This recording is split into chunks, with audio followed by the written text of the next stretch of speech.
저희가 금년도에 이렇게 코로나 전염병에 나라가 온통 떠들썩하고 힘든 상황에서 제가 작년 말에 기도하는 중에 우리 신앙의 본질에 관련된 그런 말씀을 주님께서 감동으로 주셔서 금년도에 우리가 본질로 돌아가자, 신앙의 기본으로 돌아가자, 이런 캐치프레이즈로 한 해를 좀 더 묵상하면서 이렇게 지나가야 되겠다 이렇게 생각하고, 특별히 이제 요한복음을 우리가 쭉 나누다가 중단했었는데요. 요한복음을 나누면서 우리 신앙의 본질적인 영역의 요소들, 우리가 다 안다면 아는 내용들입니다만 다시 한번 살펴보고 그 속에서 우리의 신앙을 좀 점검하는 이런 것을 통해서 우리의 신앙의 본질 또 기본을 좀 다시 한번 가다듬고, 또 그것을 통해서 우리가 지금 힘들어하고 어려워하는 이 난제들을 좀 해결할 수 있지 않겠나, 그런 마음에서 요한복음을 쭉 나누고 있습니다. 오늘 나눌 말씀이 요한복음 12장 마지막 부분인데요. 지난주까지 43절까지 나눴습니다. 요한복음을 크게 두 부분으로 나눈다면 12장까지와 13장부터 마지막 장까지 이렇게 둘로 나눌 수가 있습니다. 12장까지 내용은 예수님께서 공생애를 사시면서 공생애 기간 동안 하셨던 말씀과 또 표적을 베푸셨던 그런 내용들로 되어 있습니다. 공생애 사역과 관련된 내용들이 12장까지 되어 있고, 13장부터는 예수님께서 이제 십자가에 죽으시고 고난당하시고 또 부활하시고 또 승천하시면서 우리를 위해서 대속의 사역을 이루신 그런 모든 내용들을 13장 이후에 쭉 설명해 주고 있습니다. 특별히 이제 오늘 우리가 44절부터 50절까지 이 내용은 예수님이 공생애를 사시면서 사람들에게 하셨던 그 말씀들이 있습니다. 선포하셨던 메시지가 있습니다. 그 메시지의 그 결론이라고 좀 생각하시면 이해하기가 쉽습니다. 44절 처음 시작을 이렇게 말합니다. 예수께서 외쳐 이르시되, 외친다고 하는 표현을 헬란말 사전을 보면 아주 큰 소리로, 어느 정도 큰 소리인가 하면 아주 목이 쉴 정도로 큰 소리로 부르짖는다라고 하는 그런 의미가 있습니다. 그러니까 예수님께서 지금 아주 목이 쉴 정도로 아주 큰 소리로 강조해서 지금 하시는 말씀, 그 말씀을 44절부터 50절까지에 기록해 놓고 있다고 하는 것이죠. 물론 예수님이 아주 큰 소리로 외쳤다, 그럴 수도 있습니다만, 여기에서 그렇게 목이 쉴 정도로 큰 소리로 외쳤다고 하는 것은 공생애 기간 동안 예수님께서 여러 말씀을 하셨습니다. 여러 말씀을 하셨는데, 그 중에서도 예수님께서 지금 그 하셨던 말씀을 요약하고 정리하고 핵심을 간추려서 이것만큼은 반드시 마음에 새겨둬라, 그런 의미가 담겨 있는 그런 내용이 이제 오늘 이제 말씀이 되는 것이죠. 잘 우리가 가슴속에 새겨둘, 예수님이 공생애 동안 하셨던 말씀에 대해서 핵심을 정리해 줄 테니까 그 핵심 내용을 마음속에 잘 새기고 살아라, 그런 의미가 담겨 있다고 보겠습니다. 그래서 오늘 설교의 제목이 예수님의 네 가지 핵심 메시지입니다. 공생애 동안 여러 말씀하셨는데 그것을 이제 정리해서 네 가지로 오늘 말씀을 통해서 우리에게 가르쳐주고 있다고 하는 것이죠. 그 중에 이제 첫 번째 메시지는 44절과 45절입니다. 예수께서 여쳐 이르시되, 나를 믿는 자는 나를 믿는 것이 아니요 나를 보내신 이를 믿는 것이며 나를 보는 자는 나를 보내신 이를 보는 것이다. 예수님을 보내신 분이 바로 하나님이시죠. 아버지 하나님입니다. 그러니까 예수님을 믿는 것은 곧 하나님을 믿는 것이다. 바꿔 말씀을 드리면 예수님과 하나님은 한 분이시다, 그런 메시지인 것이죠. 여러분, 하나님께서 우리 죄인들이 하나님을 믿으려면 하나님께서 우리에게 나타나셔서 보여주시든지 말씀해 주시든지 하셔야 합니다. 그래서 하나님을 보든지 아니면 귀로 듣든지 해야 믿음이 생기거든요. 그런데 하나님은 원래 영적 존재이시고 우리 피조물과는 전혀 존재 자체가 다르기 때문에 피조물이 하나님을 볼 수가 없습니다. 인식할 수가 없습니다. 그래서 하나님께서는 하나님 스스로 우리들이 인식할 수 있도록, 우리가 볼 수 있도록 나타내 보여주실 때에만 우리가 볼 수 있습니다. 그래야 그 하나님, 나타나 보여주신 그 하나님을 보고 또는 그분이 하시는 말씀을 듣고 믿을 수가 있는 것이죠. 그래서 하나님께서는 우리들이 보고 믿을 수 있도록 우리에게 인간으로 나타내 주셨습니다. 우리가 흔히 하는 말로 성육신 이렇게 말하고, 그 하나님이 인간이 되신 분을 예수님이라고 우리가 그렇게 통칭하는 것이죠. 그래서 예수님은 인간이 되신 하나님이신 것이죠. 사람의 몸을 입고 오신 하나님이시다 하는 것입니다. 원래 하나님은 우리가 볼 수가 없습니다. 그런데 예수님으로 말미암아 우리가 하나님을 볼 수 있게 된 것이죠. 그리고 그 예수님이 하셨던 말씀들을 통해서 그 메시지를 우리가 듣고 믿을 수가 있게 된 것이죠. 그럼 요한복음 1장 18절 말씀을 우리 스크린 보시고 같이 한번 읽어보겠습니다. 본래 하나님을 본 사람이 없으되 아버지 품속에 있는 독생하신 하나님이 나타내셨느니라. 본래 하나님 본 사람 없다. 우리는 하나님 창조주이시고 우리는 피조물이기 때문에 창조주와 피조물은 이게 서로 인식할 수가 없습니다. 창조주는 피조물을 다 알지만 피조물은 하나님을 알 수가 없는 거죠. 하나님 볼 수가 없어요. 그런데 아버지 품속에 있는 독생하신 하나님 이렇게 돼 있어요. 성경에 바로 예수님이 아버지 하나님을 나타내셨다고 하는 것이죠. 예수님께서는 바로 아버지 하나님을 나타내시기 위해서 인간으로 오셔서 예수님께서 스스로 나는 하나님의 아들, 하나님을 아버지로 부르면서 그 아들이신 것을 선포하셨습니다. 제가 자주 말씀드리지만 유대인들의 그 아들 개념은 어떤 의미가 강한가 하면 우리 동양적 개념하고 좀 다릅니다. 아들은 아버지라고 하는 존재를 입증하는 존재가 바로 아들입니다. 아들과 아버지는 동질적 존재이고 아들의 역할은 그 아들이 있음으로 인해서 아버지라고 하는 분이 증명되게 만드는 존재가 아들입니다. 특별히 이제 장자, 큰아들이 그 역할을 확실하게 하는 거죠. 큰아들이 태어나면 바로 그 아버지가 아버지인 것을 그 큰아들로 인해서 증명되는 거예요. 그래서 유대인들은 그 유산상속 할 때도 큰아들에게 거의 다 줍니다. 그런 아버지를 증명해 준 존재로서의 아들. 그래서 이 유대인들에게 있어서는 이 아들 개념은 동질적이라고 하는 동질성의 개념이 있어요. 아버지와 아들은 같은 존재다. 뭐 이런 의미가 있는 것이죠. 그래서 예수님께서 하나님을 아버지라고 부르신 거예요. 그분은 아들이라고 스스로가 선포하셨습니다. 나는 아버지 하나님과 나는 동질적 존재다 한 것이죠. 그럼 이 동질적 존재라고 하는 것을 말씀으로만 하셨는가? 그것이 아닙니다. 동질적 존재인 것을 증명하기 위해서 하나님 아버지만 하실 수 있는 기적을 베푸셨습니다. 그것을 표적이라고 하죠. 표적이란 말은 목적이 분명한 기적입니다. 목적이 분명한 기적을 성경은 표적이라고 하는 거죠. 어떤 목적일까요? 하나님이 인간이셨다고 하는 이 사실, 예수님이 바로 하나님의 아들이라고 하는 사실을 분명하게 입증할 수 있도록 기적을 베푸신 것이죠. 그래서 예수님이 하셨던 말씀을 기적을 통해서 증명하고 사람들이 믿도록 만드셨던 거예요. 예를 들면 오병이어 사건이 있습니다. 여러분, 소년의 도시락 하나 가지고 5,000명이 일시에 다 먹었어요.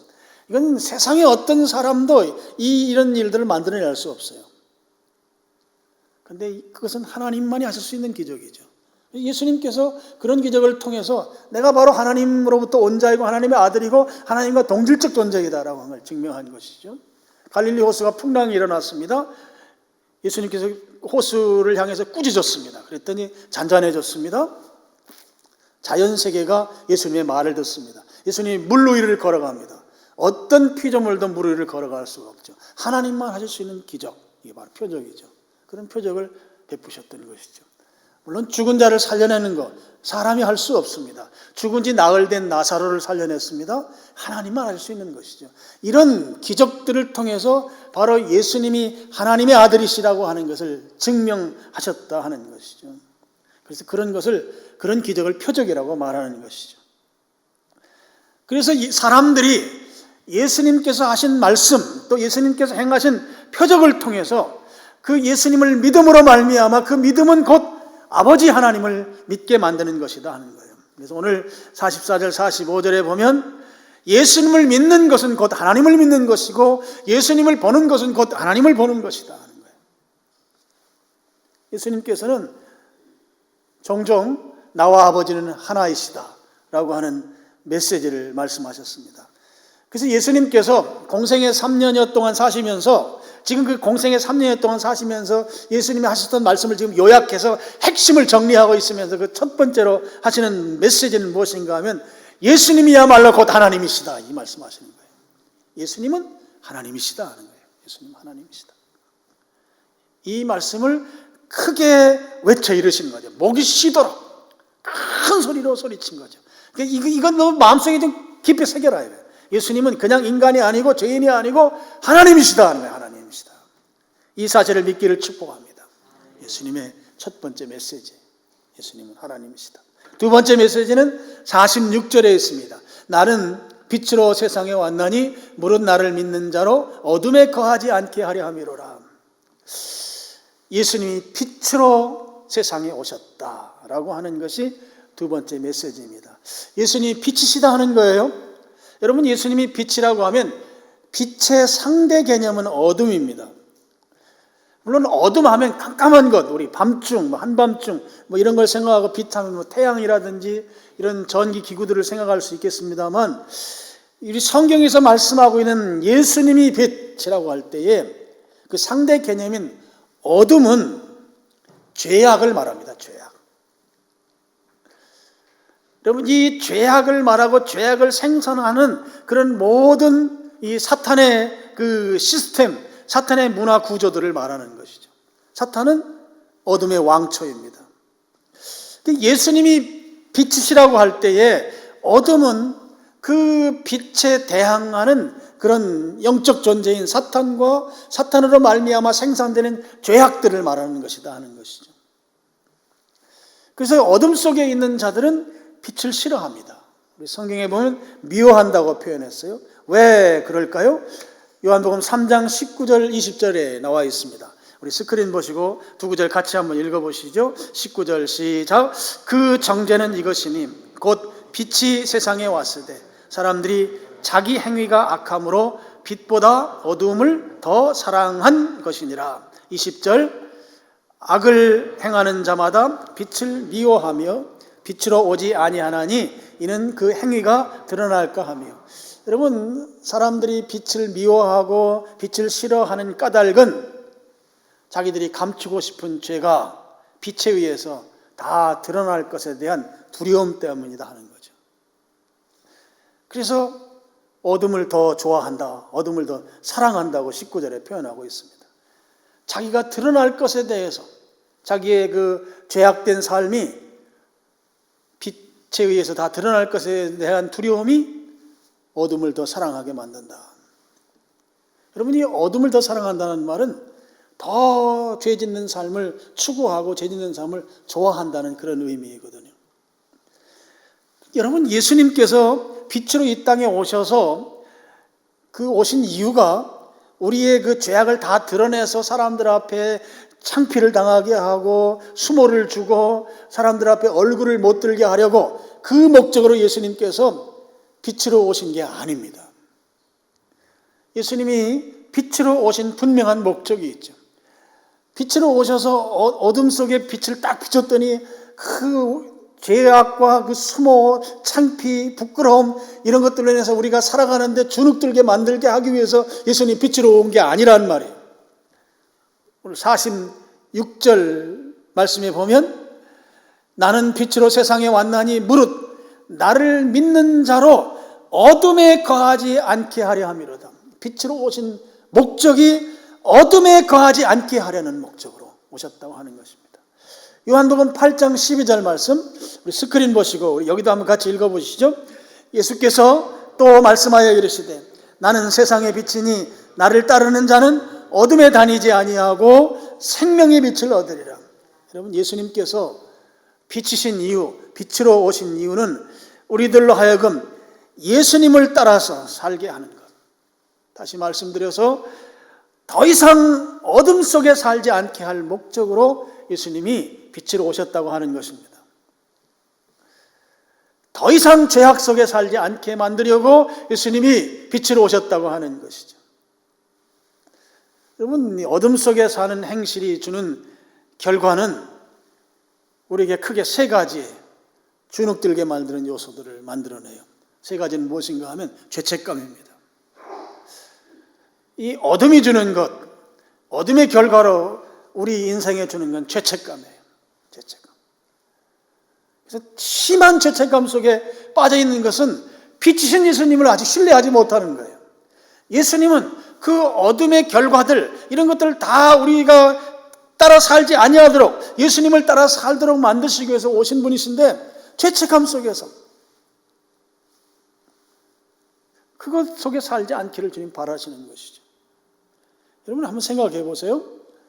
사랑하는 자녀가 있어요. 사랑하는 자녀가 있는데 늘 부모 앞에서 막 죄책감 속에 얼굴도 들지 못하고 맨날 그 혼자 있고 문 닫고 있고 말하면 말도 대답도 안 하고 그렇게 사는 자식을 좋아할 부모가 어디 있겠어요. 좀 실수하고 잘못했더라도 그래도 당당하게 아빠 내가 실수했지만 앞으로는 잘할 거야 하면서 당당하게 사는 자식이 훨씬 부모를 기쁘게 하는 거죠. 죄책감 속에 사는 거 하나님 전혀 기뻐하지 않습니다. 죄책감. 또 하나는 열등감이에요. 늘 비교하면서 부족하다고 여기는 거죠. 특히 우리 대한민국에 우리 민족이 열등감이 많아요. 워낙 급속도로 경제 성장을 하면서 그냥 좀 부유하게 된 분들이 있으면서 동시에 학교 다닐 때 공부는 잘했는데 실제 경제적으로 어려워지고 이런 상황들이 막 비교의식을 이렇게 만들어냈어요. 그러다 보니까 상대적으로 나보다 우월한 사람과 늘 비교하며 사는 거예요. 그러다 보니까 열등감이 떠날 날이 없어요. 열등감. 이 우리 민족의 이 굉장히 큰 상처예요. 이걸 걷어내지 않으면 우리 세대도 마찬가지고 우리 자녀 세대도 이 엄청난 이 아픔을 다 물려주는 거예요. 지금 그런 삶이 지금 특히 우리 민족에게 그런 것들이 너무 크게 지금 있습니다. 열등감, 늘 비교하는 거죠. 비교할 거면 나보다 좀 못한 사람하고 비교하면 차라리 우월감을 가지고 사는 게 차라리 나은데 우월감이 아니에요. 열등감이 늘 나보다 조금이라도 나은 사람. 아파트 한 평 때문에 자동차 배기가스량, 배기량 그거 조금 많은 거 타는 거 그 사람과 비교하니까 맨날 열등감 속에서 헤어나오질 못하는 거예요. 이게 바로 어두운 행실, 어두움 가운데 사는 자에게 나타나는 결과들이에요. 열등감. 여러분, 우리는 빛의 자녀입니다. 예수님의 빛이시고 우리는 빛의 자녀이고 빛을 따라 행하면 생명의 빛을 얻는다고 했거든요. 빛은 어두움에 다니지 않게 하기 위한 목적으로 빛으로 예수님이 오셨단 말이죠. 그 어둠이 생산하는 것이 죄책감이고 두 번째는 열등감이고 세 번째는 두려움이에요. 두려움. 이렇게 살아도 되나? 내가 그래도 신앙 경력이 지금 몇 년인데 내가 이렇게 살아도 되는가? 내가 직분이 이런 직분인데 내가 이렇게 살아도 되는가? 우리 실수할 수 있고 넘어질 수 있고 죄 지을 수 있어요. 그러면 털고 일어나서 회개하고 아버지 다시 그렇게 안 할게요. 용서해 주세요. 하고 다시 뚜벅뚜벅 앞으로 걸어가야 돼요. 이게 신자예요. 그래서 우리는 어떻게 보면 아주 오뚜기 신앙을 가져야 돼요. 넘어지면 다시 일어나서 또 앞으로 가고 넘어지면 또 더 일어나서 가고 당당하게 가는 거예요. 당당하게 주님 앞에 용서를 구하고. 그렇다고 해서 로마서에 나오는 것처럼 계속해서 죄지으라는 얘기는 아니에요. 당당하게 나가는 것이죠. 우리 신자의 삶이에요.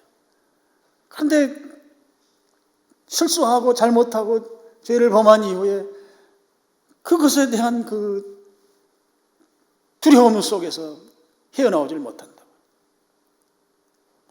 예수님이 빛으로 오신 목적이 죄책감과 열등감과 두려움에서 벗어나게 하기 위한 46절에 나오는 말씀처럼 어둠에 거하지 않게 하려는 그 의도로 빛으로 오셨다는 거죠. 우리의 악한 행실을 드러내서 사람들에게 수모를 당하게 하고 창피당하게 하고 얼굴을 들지 못하게 하기 위해서 빛으로 오신 게 아니라는 말이에요. 아니란 말이에요. 더 이상 죄책감 속에서, 더 이상 열등감 속에서, 더 이상 두려움 속에서 살지 않도록 만들기 위해서 예수님이 빛으로 오셨다 하는 것입니다. 여러분, 예수님을 따라 살기를 원합니다. 빛이신 예수님을 따라서 나아가면 더 이상 어둠 속에 헤매지 않는다고 하는 이 말씀을 믿으시길 축원합니다. 더 이상 죄책감과 열등감과 두려움이 내 삶을 휘감지 아니하고 예수님을 따라 살자는 말이죠. 예수님을 따라서. 빛이신 예수님을 따라 살자. 세 번째 메시지는 47절입니다. 사람이 내 말을 듣고 지키지 아니할지라도 내가 그를 심판하지 아니하노라. 내가 온 것은 세상을 심판하려 함이 아니요 세상을 구원하며 함이로다. 세 번째 메시지는 예수님이 바로 구세주, 구원 주인님이시다 하는 거죠. 놀라운 표현이 있어요. 47절 앞에 부분에 보면 예수님의 말을 듣고 지키지 아니할지라도 내가 그를 심판하지 않는데요. 무슨 말씀인가요? 예수님 끝까지 포기하지 않고 우리에게 구원의 기회를 주시겠다고 하는 말씀입니다. 예수님의 끝없는 사랑의 표현이에요. 이 사랑이 여러분들에게 느껴지기를 축원합니다. 심지어 말을 안 듣고 지키지 아니할지라도 심판하지 않고 기다리시겠다는 거예요. 우리를 끝까지 포기하지 않겠다는 것이에요. 그러면서 구원의 은혜를 주시겠다고. 주님의 끝없는 사랑의 표현이란 말이에요. 우리 같으면 열불날 일이잖아요. 금방 가부간에 결단을 낼 만한 상황인데도 우리 주님은 심판하지 않고 기다리시겠다고 하는 것입니다. 우리를 구원하시기 위해서 오래 참으시는 주님이시다 하는 거예요. 그 오래 참으심의 은혜로 우리가 구원받았습니다. 그 오래 참음의 은혜로 우리가 예수님을 주님으로 부를 수 있게 된 것이죠. 베드로후서 3장 9절 말씀 우리 같이 또 여기도 한번 읽어보시겠습니다. 주의 약속은 어떤 이들이 더디다고 생각하는 것 같이 더딘 것이 아니라 오직 주께서는 너희를 대하여 오래 참으사 아무도 멸망하지 아니하고 다 회개하기에 이르기를 원하시느니라. 주님은 한 사람도 멸망하기를 원하시지 않는다. 그래서 심판하셔야 될 상황임에도 불구하고 심판하지 않으신다는 거죠. 말씀을 지키지 않으면 당연히 심판해야 되는데 이게 주님의 끝없는 사랑의 표현입니다. 여러분, 그렇지만 우리가 하나 그냥 넘어가서는 안 되는 중요한 요소가 있어요. 하나님께서, 예수님께서 심판하지 않는다고 해서 아예 심판이 없느냐? 그것은 아닌 거예요. 그것은 아니에요. 우리가 구원을 말할 때 구원은 항상 동시적으로 심판이 함께합니다. 그래서 구원과 심판은 동시적으로 발생해요. 구원이 있으면 반드시 심판이 있습니다. 반대로 심판이 있으면 반드시 구원이 있습니다. 이 두 개념은 서로 분리되는 개념이 아니에요. 구원하시는 주님 그렇게 부를 때에는 반드시 그 의미 가운데는 심판하시는 주님이 같이 있단 말이죠. 심판하시는 주님 하면 그 냉혹한 주님으로만 생각할 수 있는데 아니에요. 구원하시는 주님이 같이 있어요. 이게 함께 연결되는 개념이에요. 그래서 47절에는 세상을 구원하시기 위해서 잘못할지라도 참고 기다리시고 심판하지 않는다고 했는데요. 그걸로 끝나는 게 아니죠. 48절에 심판한다고 하는 말씀이 나와요. 구원과 심판이 같이 일어난다고 하는 걸 알려주는 말씀입니다. 그래서 48절 보시면 나를 저버리고 내 말을 받지 아니하는 자를 심판할 리가 있으니, 그 다음에 참 희한한 표현이 나오죠. 곧 내가 한 그 말이, 하나님이 심판하는 게 아니에요. 말이 심판한다는 거예요. 말이 마지막 날에 그를 심판하리라. 여러분, 이 심판은 마지막 날에 있다는 거예요. 마지막 날은 예수님 재림하는 날입니다. 재림하는 날은 심판만 있는 게 아닙니다. 구원도 동시에 일어나요. 누구는 심판받고 누구는 구원받습니다. 그럼 누가 심판받는가? 48절에 나오는 대로 예수님을 저버리고 예수님의 말씀을 받지 아니한 사람이 심판받습니다. 예수님을 믿고 예수님의 말씀을 받으면 심판이 없는데요. 그런데 예수님을 거절하고 예수님의 말씀을 받지 아니하면 그 말씀을 받지 않은 그 말씀이 심판의 근거가 된다는 거예요. 예수님의 말씀을 받았으면 구원받는데 받지 않았기 때문에 그 말씀이 근거가 돼서 심판한다는 거예요. 이게 48절입니다. 여러분, 우리가 예수님을 받아들이고 믿고 저버리지 아니하고 예수님의 말씀을 받으면 십자가의 공로로 인해서 우리 CF에 나오는 표현처럼 묻지도 따지지도 않고 구원받습니다. 이걸 은혜라고 말합니다. 은혜는 그 어떤 경우에도 다 덮어주는 거예요. 이게 은혜입니다. 근데 믿지 않는 자는 믿지 않았기 때문에 그가 은혜를 입을 수가 없죠. 그리고 은혜를 입지 않으면 그의 행위가 남아요. 그 행위에 의해서 행한 대로 심판받습니다. 그래서 심판은 자업자득인 거예요. 자업자득. 누구를 탓할 수가 없어요.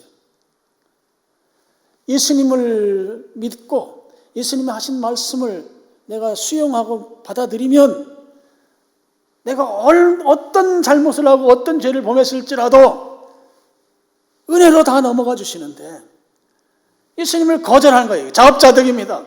예수님을 거절하고 예수님 말씀을 믿지 아니하면 그러면 이제 내가 했던 행동들이 다 남는단 말이죠. 행위가 남아요. 죄악 가운데 살아왔던 어둠 속에서의 그 행위들이 근거가 돼서 심판받는다 하는 것이죠.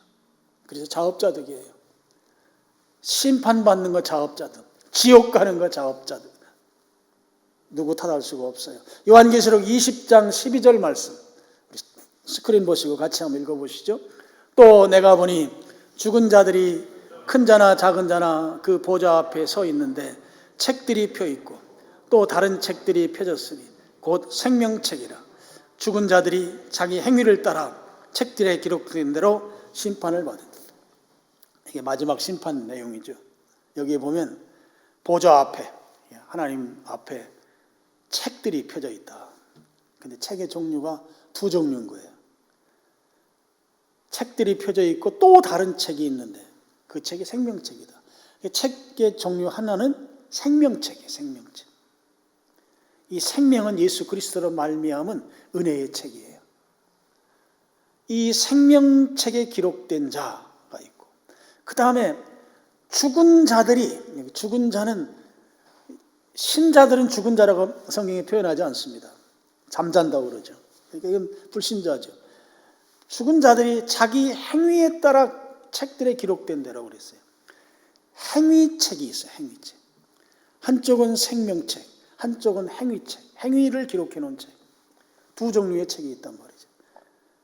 그래서 이 죽은 자들은 심판을 받는데 뭐에 의해 심판받는가 하면 자기 행위대로 책에 기록된 그것에 근거해서 심판을 받는다는 것이죠. 예수님으로 말미암아 생명책에 기록되어 있으면 그 은혜로 그가 과거에 어떤 잘못을 했더라도 예수님의 그 십자가의 공로, 보혈의 공로로 인해서 은혜로 말미암아 구원받고 그의 죄과에 대해서 따지지도 묻지도 아니하는 그런 은혜를 입고 천국 영생하지만, 예수님을 거절하고 예수님의 말씀을 믿지 아니한 자는 그 말씀에 근거해서 그들이 그 살아온 과거의 행위대로, 그 악행대로 심판받는다는 것이죠. 지금 요한계시록 20장 말씀에 의하면 여러분, 우리 믿는 자들은 그냥 생명책에 이름 기록된 것으로 우리의 행위들은 예수님의 보혈로 다 도말 깨끗하게 다 지워진 것이죠. 그런데 예수님을 믿지 않는 자들은 행위책에 기록이 돼서, 이 책은 복수형으로 되어 있잖아요. 책들이 펴져 있고 그랬어요. 이게 행위들이 많으니까 많은 기록들이 되어 있는 것이죠. 그래서 그 행위들에 의해서 나는 도망갈 수가 없는 거예요. 다 근거가 기록되어 있는 것에 의해서 심판받는다는 것입니다. 그래서 여러분, 심판의 때가 오기 전에 아직 예수님을 주와 그리스도로 믿지 아니하는 분들은 예수님을 주와 그리스도로 영접하고 믿기를 축복합니다. 예수님이 그 은혜가 있을 때만 심판이 건너뛰는 것이에요. 심판이 사라지는 거예요. 출애굽할 때 그 양의 피를 문설주와 인방에 발라진 집은 죽음의 사자가 건너뛰어 갔어요. 그 안에 누가 있는지 묻지 않아요. 그 안에 사는 사람이 몇 사람인지 따지지 않아요. 그 사람이 누가 있는지 상관없어요. 문설주에 피가 묻혀 있으면 건너뛰었습니다. 마찬가지예요. 예수 그리스도의 보혈의 공로는 그가 어떤 삶을 살았을지라도 은혜로 그를 구원해 주시는 것이죠. 그렇지 아니하면, 구원의 때가 끝나면 반드시 심판의 때가 온다는 거예요. 그래서 예수님의 세 번째 메시지는 바로 구원과 심판, 믿으면 구원받고 거절하면 심판한다고 하는 그런 예수님의 메시지를 소개하고 있습니다. 그 다음에 마지막 네 번째는 49절과 50절 말씀입니다. 내가 자의로 말한 것이 아니요 나를 보내신 아버지께서 내가 말한 것과 이를 것을 친히 명령하여 주셨으니 나는 그의 명령이 영생인 줄 아노라. 그러므로 내가 이르는 것은 내 아버지께서 내게 말씀하신 그대로니라 하시니라. 여러분, 예수님은 하나님 아버지께서 보냄받으신 분이죠. 그래서 예수님께서 이 지상에 계실 동안에 하나님께서 무엇을 말해야 할지 49절에 보면 내가 말할 것과 이를 것, 이른다는 말은 자세하게 이야기한다는 그런 의미가 있거든요. 이를 것을 친히 예수님께 말씀해 주셨다, 명령하셨다. 예수님은 공생애를 사시면서 철저하게 아버지 하나님께서 주시는 말씀대로, 아버지 하나님께서 주시는 명령대로 순종하는 삶을 사셨습니다. 그래서 50절에 보면 나는 그의 명령이 영생인 줄 아노라 이랬어요.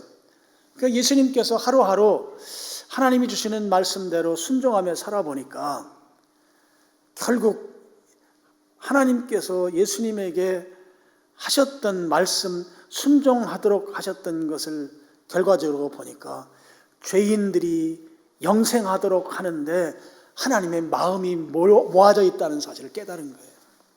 그래서 50절에 나는 아버지 하나님의 명령이 영생인 줄 안다. 말씀대로 순종하다 보니까 아버지의 마음이 죄인들이 영원히 사는, 죄인들이 구원받는데 그 아버지의 말씀에 초점이 거기에 있다는 사실을 예수님이 아셨다는 거죠. 아버지 하나님께서는 죄인들이 구원받는데 집중되어 있다고 하는 그 사실을 예수님이 아셨다고 하는 것입니다. 그래서 예수님께서는 지상에 계시면서 우리에게 영원한 생명을 얻을 것에 대한 말씀을 하셨고, 그 영원한 생명을 주시기 위해서 예수님이 십자가에 못 박혀 죽으신 거예요. 아버지의 마음이 거기에 몰려 있으니까, 아버지의 마음이 이 죄인들이 생명 얻는데, 영생하는데 아버지의 마음이 거기에 있으니 예수님이 십자가에 죽으시지 않을 수가 없는 거예요. 아버지 마음 뜻에 순종하려고 하니까 십자가에 죽으실 수밖에 없는 거예요. 그래서 이제 13장부터는 이제 그 내용이 쭉 설명이 되는 것이죠. 예수님은 철저하게 아버지의 말씀에 순종하는 삶을 사셨습니다. 말씀대로 순종하는 삶. 이 삶이 예수님이 우리에게 본을 보여주신 삶이에요. 예수님의 삶의 특징이 하나가 있죠. 여러분, 예수님께서는 아침 동트기 전에 특별히 한적한 곳에 가셔서 기도하셨습니다. 아버지 하나님과 교제하신 거예요. 교제. 오늘날 우리의 기도는 우리가 기도 제목을 가지고 하나님께 쭉 여러 말씀들을 쭉 말씀을 드리잖아요. 그게 기도입니다만, 이제 이 기도가 조금 더 성숙한 기도가 되면 내가 말씀드리고 하나님이 내게 말씀하시는 걸 듣고 이게 동시적으로 이루어질 수 있어요. 예수님은 그 새벽 이른 아침에 한적한 곳에 가셔서 하나님과 1대1로 독대하신 거죠. 그러면 그날 하나님께서 주시는 말씀, 그 말씀을 받아서 그날 살아가신 거예요.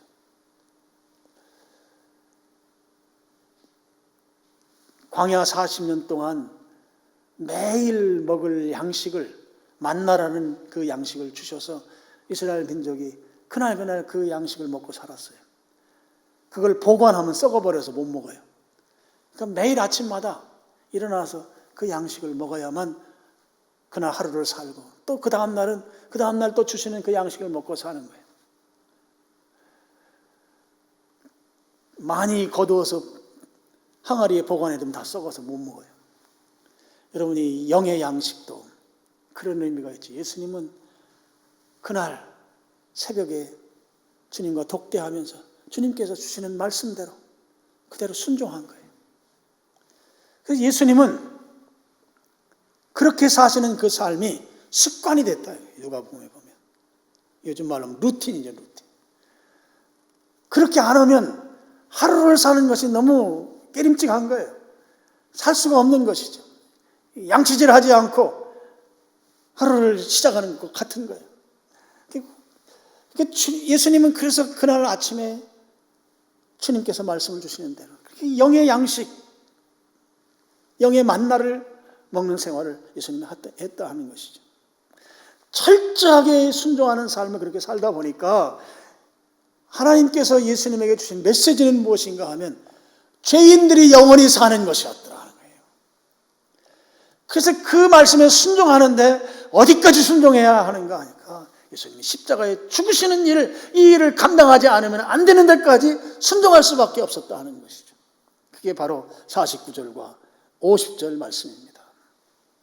자, 예수님의 공생애를 요약해서 44절부터 50절까지 정리해 놨는데 네 가지로 정리됐습니다. 첫 번째가 예수님은 바로 하나님이시다 하는 거죠. 두 번째가 빛으로 오셔서 내가 죄의 문제를 해결했다. 죄책감과 열등감과 두려움의 문제를 해결했다. 여러분, 빛이신 예수님을 믿기를 축복합니다. 그래서 오늘 이후로 여러분을 너무 힘들게 하는 죄책감으로부터 자유하기를 축원합니다. 또 열등감으로부터도 자유하기를 축원합니다. 혹시라도 여러분 어깨를 무겁게 하는 두려움이 있다면 두려움으로부터 자유롭기를 축복합니다. 빛으로 오신 예수님이 그 문제 해결하시기 위해서 오셨기 때문에 그분을 신뢰하면 그런 문제로부터 자유로울 줄로 믿습니다. 두 번째, 세 번째는 믿으면 구원받고 거절하면 심판받는다. 예수님 믿으면 구원받고 예수님 거절하면 심판받는다. 거절하면 심판받는다. 그 다음에 마지막은 우리들을 구원하기 위해서 영원한 생명을 주시기 위해서 십자가에 지시기까지 순종하셨다. 여러분, 공생애를 사시면서 그 공생애 사신 동안 예수님께서 하셨던 메시지를 핵심으로 정리하니까 예수님의 그 이 땅에 오신 목적이 분명하게 드러나잖아요. 예수님은 하나님이시다. 빛으로 오셔서 죄의 문제를 해결하셨다. 믿으면 구원받고 거절하면 심판받는다. 믿으면 천국 가고 거절하면 지옥 간다. 철저하게 주님의 말씀을 순종해서 우리를 영원한 생명 주시기 위해서 십자가에 순종하셨다. 그리고 이제 13장부터 십자가 이야기가 나오는 것이죠. 오늘 우리가 이 예수님의 공생의 삶을, 그리고 예수님께서 베푸셨던 그 사역을, 이 네 가지 한 가지도 우리가 마음속에 깊이 새기고 버릴 게 없습니다. 깊이 새기고 믿음으로 반응하는 여러분 되기를 축복합니다. 예수님께로 나와야 합니다. 예수님께로 나와야 구원받습니다. 영원한 생명을 누리게 돼요. 은혜를 입게 되어 있어요. 어떠한 상황, 어떠한 잘못을 했더라도 은혜로 다 건너뛰어 주시는 거예요. 덮어주시는 거예요. 그래서 영원한 생명을 우리에게 주셔서 그 영원한 생명을 받은 자들로서 감사하고 예배 잘 드리고 순종하고 그렇게 사는 여러분들 되시기를 주님의 이름으로 축원합니다. 아버지 하나님, 예수님께